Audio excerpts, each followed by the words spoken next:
بسم اللہ الرحمن الرحیم۔ السلام علیکم ورحمۃ اللہ وبرکاتہ۔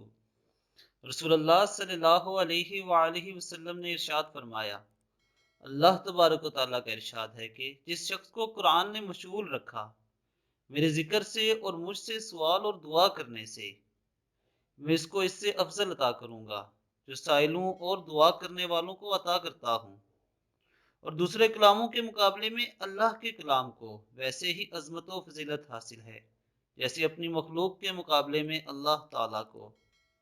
سبحان اللہ۔ دوستو، اللہ تبارک تعالیٰ ہمیں قرآن مجید کی سچے دل کے ساتھ، سوچ اور سمجھ کے ساتھ تلاوت کرنے کی توفیق عطا فرمائے، اور ہمیں نبی اکرم صلی اللہ علیہ وآلہ وسلم کی حدیث پر عمل کرنے کی توفیق عطا فرمائے۔ اور میری آپ سب سے یہ گزارش ہے کہ اگر آپ نے ابھی تک میرے چینل کو سبسکرائب نہیں کیا تو اسے سبسکرائب کریں اور بیل بٹن پہ کلک کریں۔ اب تک کے لیے اتنا ہی، اپنا بہت خیال رکھیے گا۔ اللہ حافظ۔